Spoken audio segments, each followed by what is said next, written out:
Be very logical about it. Chess player, right? So it's like, I want money. What is money? How do banks work? How does credit work? What's fractional reserve banking? All these things we now know to be the biggest cons of the century, right? So I'm sitting there researching money for days and days and days. And then I get more mad because I'm like, whoa, money's trash and I don't have any. Now I'm really annoyed, right? I thought like everyone else did that, everyone puts their money in the bank and the bank takes some of other people's money and lends it out. I didn't know they invented it from the sky. I still at that point thought money was linked to gold. I didn't know nothing. So I'm learning all this stuff and I'm getting really angry. I'm like, now this is really... I rise again, I'm afraid, to make the same old hoary speech that I've been making here for several years. And that is, it is my opinion that you do not really understand the concept of banking. All the banks are broke. Bank Santander, Deutsche Bank, Royal Bank of Scotland, they're all broke.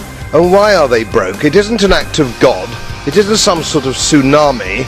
They're broke because we have a system called fractional reserve banking, which means that banks can lend money that they don't actually have. It's a criminal scandal and it's been going on for too long. A number of years ago, the Central Bank of the United States, the Federal Reserve, produced a document entitled Modern Money Mechanics. This publication detailed the institutionalized practice of money creation as utilized by the Federal Reserve and the web of global commercial banks it supports. On the opening page, the document states its objective. The purpose of this booklet is to describe the basic process of money creation in a fractional reserve banking system. It then proceeds to describe this fractional reserve process through various banking terminology, a translation of which goes something like this.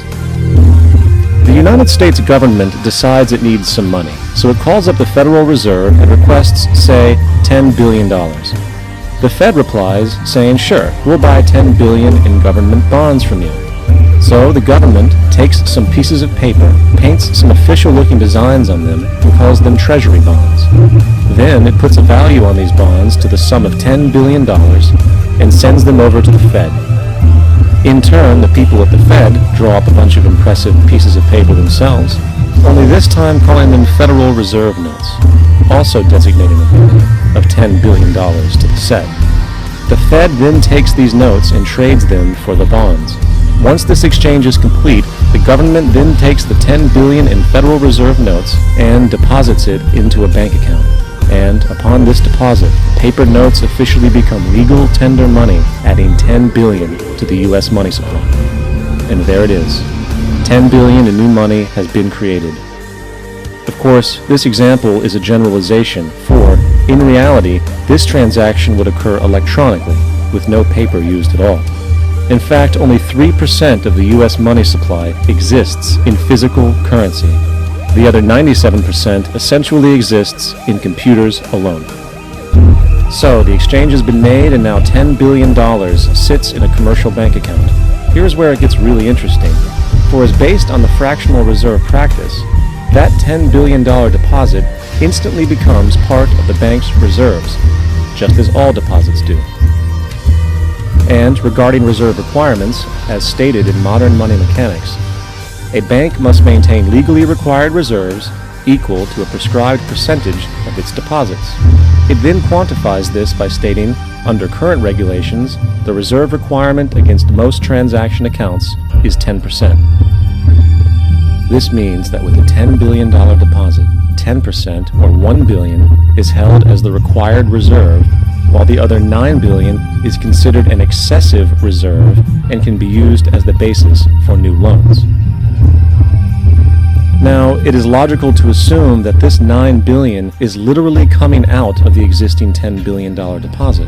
However, this is actually not the case. What really happens is that the $9 billion is simply created out of thin air on top of the existing $10 billion deposit. This is how the money supply is expanded. Now, let's assume that somebody walks into this bank and borrows the newly available $9 billion. They will then most likely take that money and deposit it into their own bank account.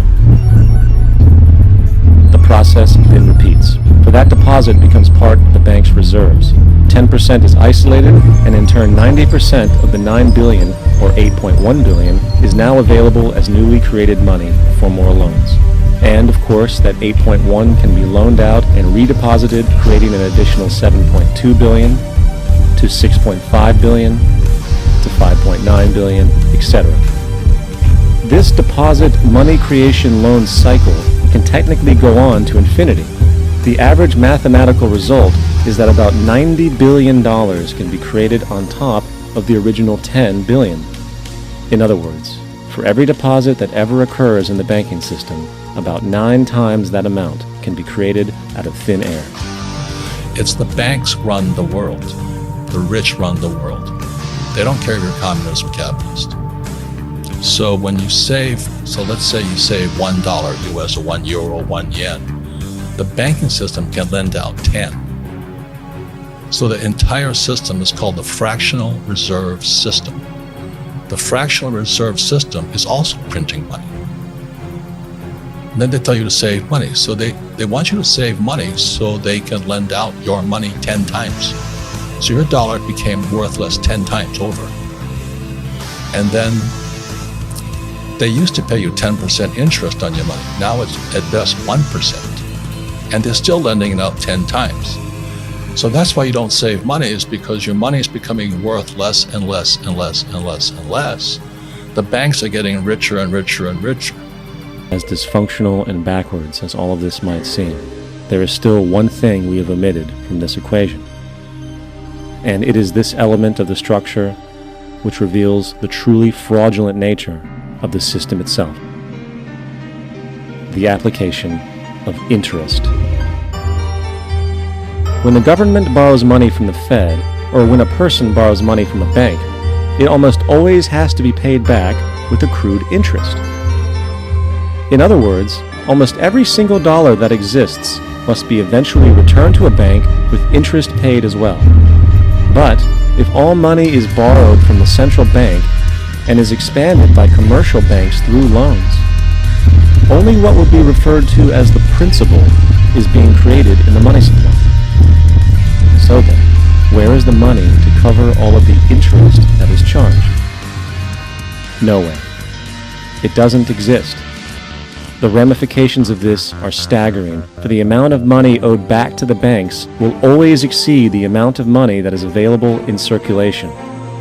This is why inflation is a constant in the economy, for new money is always needed to help cover the perpetual deficit built into the system, caused by the need to pay the interest.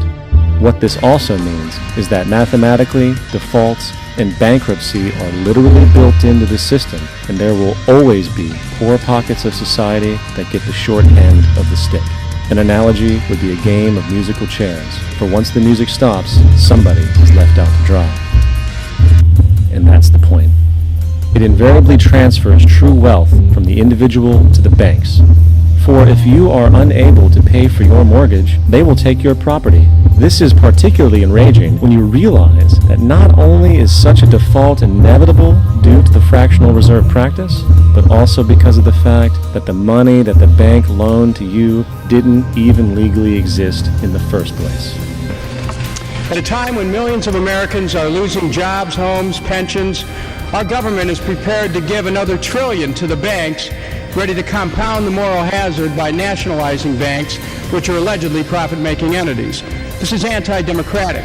Instead of nationalizing banks, we should nationalize the money system by placing the Federal Reserve under the U.S. Treasury and the fractional reserve, and stop banks from lending credit into circulation. Then, instead of borrowing money from the banks and creating debt, government can spend the money into circulation to rebuild and restore America with money for jobs, housing, health care, and education. I'll soon be introducing legislation to accomplish this.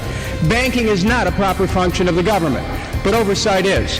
The Treasury Department should not be outsourcing to the Fed its oversight responsibilities.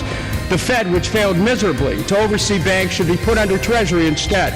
It's time for our government to operate in the public interest, not in the interest of private banks. It's time for us to stop bailing out banks and begin building up America.